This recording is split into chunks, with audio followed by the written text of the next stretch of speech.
Welcome back to my blog. তো আজকে আমি বাংলাতে ব্লগ দেবো বন্ধুরা, কেননা আমি তো বাঙালি, তোমরা সবাই জানো যে আমি বাঙালি। তো তোমাদেরকে অনেক দিন থেকে ভাবছিলাম বলবো বলবো করে, কিন্তু আর বলা আমার হচ্ছিল।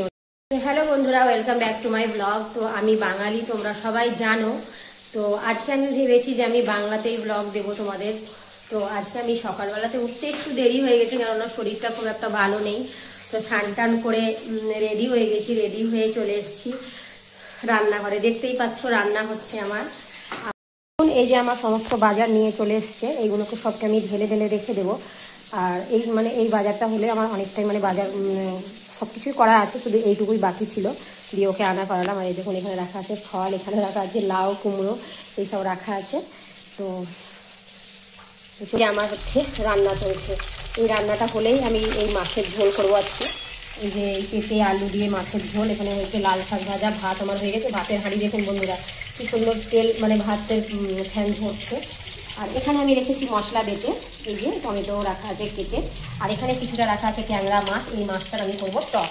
তো আজকের ব্লগটা পুরোটাই বাংলাতে হবে, তো আপনারা দেখবেন। কেননা যেহেতু আমি বাঙালি, ওই জন্য আমি ভাবি অনেক সময় যে যতই আমি ঝাড়খণ্ড থেকে থাকি, যতই আমি ঝাড়খণ্ডের মেয়ে হই না কেন, আমি কিন্তু বাঙালি, ঠিক আছে? ঝাড়খণ্ড থেকে থাকলেও আমি কিন্তু বাঙালি। ওই জন্য আমি আজকে ভাবলাম যে আজকের ব্লগটা আমার একদমই স্পেশাল হবে।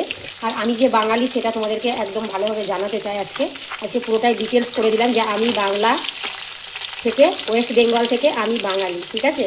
তো যাই হোক, কেমন লাগবে ব্লগটা তোমরা দেখে প্লিজ কমেন্ট করো। অনেকেই ভাবো বোধহয় আমি নন বেঙ্গলি, কেননা আমি হিন্দিতে ব্লগ বানাই। যেহেতু আমার সব রকমের বন্ধু আছে, তো ওই জন্য আমি নন বেঙ্গলিতে হিন্দিতে ব্লগ বানাই। এটার জন্য তোমরা কিন্তু কখনোই মনে করবে না যে আমি বিহারি। আর আমি কিন্তু একদম বাঙালি, ডালে ভাতে, মাছে ভাতে, শাকে মাছে, সব কিছুতেই বাঙালি, ঠিক আছে?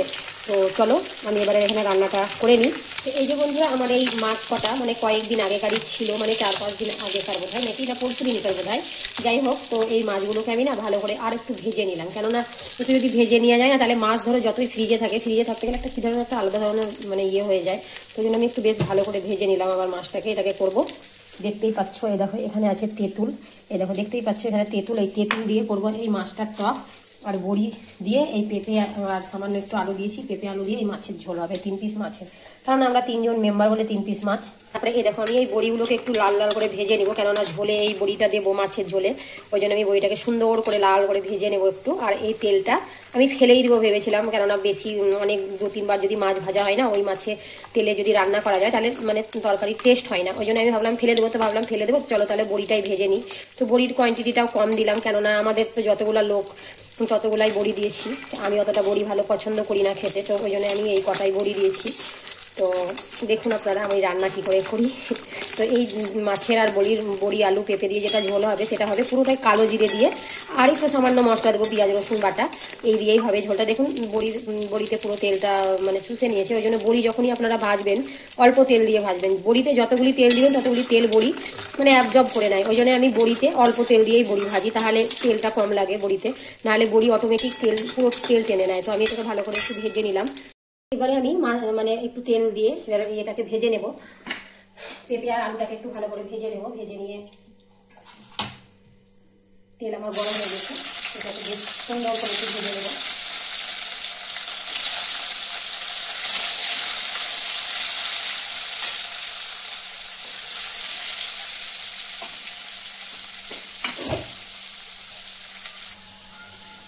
এটা সুন্দর করে ভাজা হয়ে যাবে দেখুন।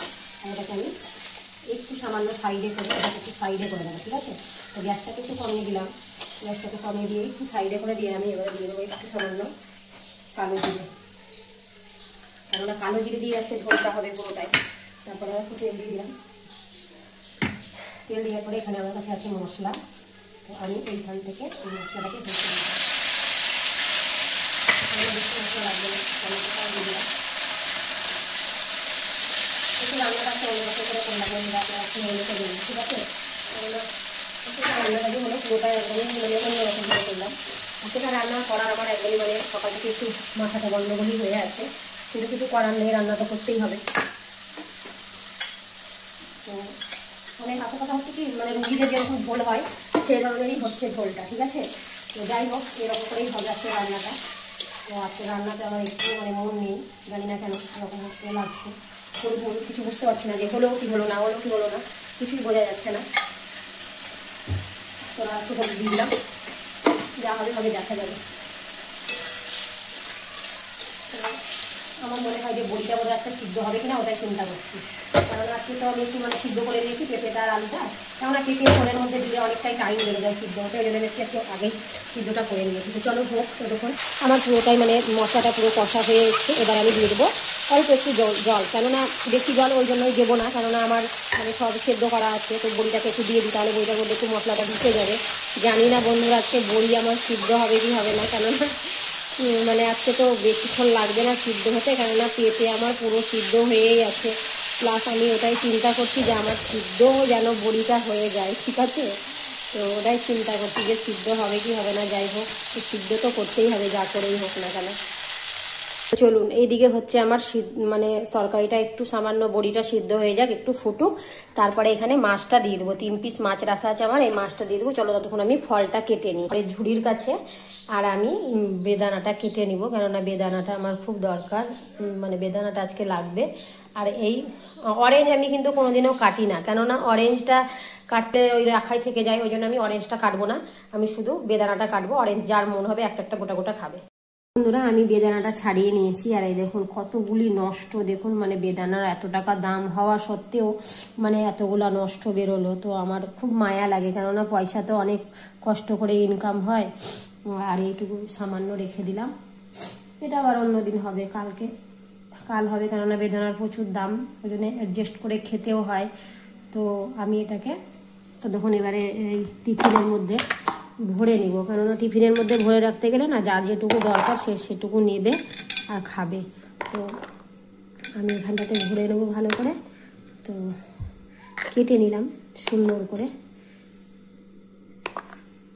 তো দেখি এবার এখানে আমার মাছের ঝোল হয়ে রেডি। তো এখানে আমার সব বড়ি মড়ি সিদ্ধ হয়ে, হ্যাঁ বড়ি সিদ্ধ হয়ে গেছে বন্ধুরা।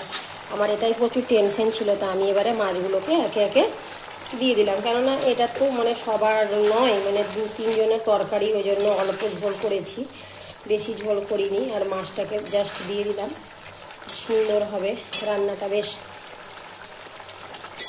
সুন্দর হবে বন্ধুরা, সিদ্ধ হয়ে যাবে পুরোটাই।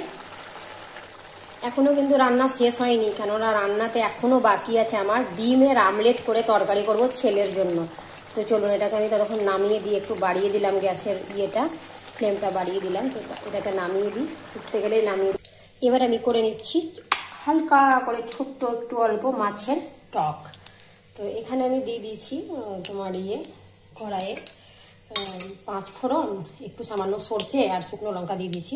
এটা গরম হলেই আমি দিয়ে দেবো তেঁতুল গুলানো জলটা। তেঁতুলটাকে আমি একটু মানে ভিজিয়ে রেখেছিলাম, তেঁতুলটা ভিজিয়ে রাখার পরে তোমার করে দিয়েছি, জানো ওই ইয়েগুলোকে ফেলে দিয়েছি, তেঁতুলের আঁশগুলোকে ফেলে দিয়ে মাড়িটাকে নিয়ে নিয়েছি। আর এটা একটু গরম হলেই মানে আমি এটা একটু হলেই আমি এটাকে দিয়ে দেবো,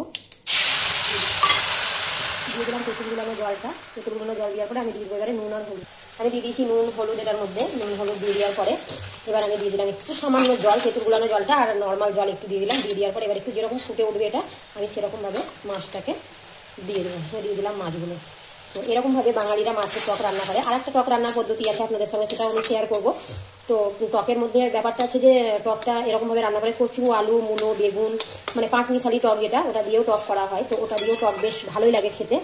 তো আমি টক অতটা পছন্দ করি না, তো এই মাছটা হলে বেশ ভালো লাগে মোটামুটি। আমি তো এরকমই ভাত কম খাই, তো এই ধরনের টকগুলো আপনারা করে খেতে পারেন। শীতের দিনে টক খেতে গেলে মানে সৌন্দর্য বাড়ে চেহারার, মানে গ্লেজ আসে, টক খাওয়া খুবই ভালো। আর শীতের দিনে একটু সিজনাল ফ্রুট খাবেন আপনারা, সিজনাল ফ্রুট খাওয়া খুবই ভালো শীতের দিনে। তো আমার টক হয়ে এসছে, আমি টক খেতে নামিয়ে দিই ততক্ষণ। আমার ছেলের জন্য ডিমের পোস্ট করে তরকারি, তো ডিমের পোস্টের মধ্যে অল্প একটু নুন দিয়ে দিলাম আমি এরকম করে। তো ডিমের পোস্টটা করে নেবো, করে নিয়ে করে নেবো তরকারি। তো ডিমের পোস্ট বলতে তোমার আমলেটের মতোই, যাই হোক এই ধরনের সবজি ব্যাপারটা দেখো এই ধরনের করে নিলাম। এই ধরনের পোস্টটা হবে, এরকম করে 2টো ডিমের পোস্ট করে নেবো আমি। এখানে আমি পেঁয়াজটা ভেজে নিচ্ছি, পেঁয়াজটা ভেজে নিয়ে এখানে দিয়ে দেবো মশলা। তো এতগুলো মশলা আমার লাগবে না,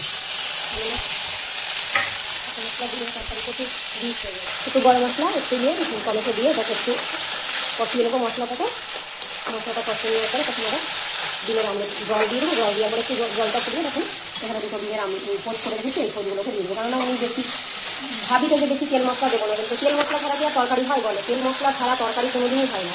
মানুষ বলে যে আমিও একদম অল্প তেল মশলাতে তরকারি টেস্ট করি, হয়তো তাকেই টেস্ট লাগে অল্প তেল মশলা খেতে, কিন্তু আমাদের কিন্তু হয় না। কেননা একটু তেল ছাড়া তরকারি, তেল ছাড়া তো মশলাই কষানো হবে না, কী করে টেস্ট হবে?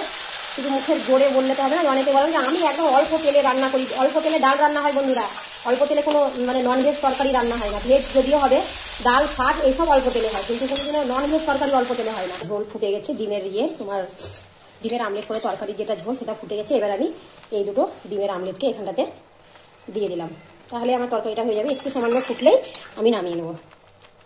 তো এই ধরনের তরকারি কাকে কাকে ভালো লাগে বন্ধুরা একটু বলবেন। আমি আগেই গরম মশলা দিয়ে দিয়েছিলাম, গরম মশলা পেঁয়াজ দিয়ে, কেননা উনি বেশি আলু খেতে পছন্দ করেন না আমার ছেলে, ওই জন্য জাস্ট ওর জন্য এই ঝোলটা হলো। তো যাই হোক, উনি শাকও খান না, উনি মাছ খাবেন না, মাছ খেলে পেটি খাবেন। তো আজকে পেটি ছিল না, আমার ফ্রিজে 3 পিস মাছ রাখা ছিল 2 দিন আগেকার, তো ওটাই করে নিলাম। তো যাই হোক, ও এটা দিয়ে খেয়ে দেবে। আরও 2 মিনিট মতো ফুটুক, তারপরে আমি নামিয়ে দেবো। তো আমি এইদিকে গ্যাস ম্যাসগুলো মুছামুছি করে নিই। চলুন এখান থেকে পুরোটা এখান থেকে মুছে নিব, দিয়ে আজকের মতো এখানেই রান্না শেষ। আর বিশেষ কিছু रान्ना आज হবে না। तो যাই হোক এটাই অনেক। तो गाइस देखिए मेरा गैस सब पोंछ के हम रेडी कर दिए हैं और बस पूरा कंप्लीट हो गया। किचन अगर साफ सुथरा नहीं रहता है तो अच्छा भी नहीं लगता है देखने में। तो देखिए पूरा मेरा कंप्लीट हो गया है। अब हम काम अब कंप्लीट, और थोड़ा सा काम मेरा बच गया है, अब हम खाएंगे। और मेरा थोड़ा सा काम बच गया है, फेसबुक में काम करना है थोड़ा सा। तो चलिए अब आराम करने का टाइम आ गया, और थोड़ा सा आराम के साथ साथ संडे संडे संडे तो आ गए हैं। कपड़ा भी कापड़ गुलो শুকিয়েছে নাকি? तो आ गए हैं। बाप रे इतना काम रहता है गाइस, क्या बोलो। तो फिर मिलते हैं नेक्स्ट व्लॉग में। टाटा।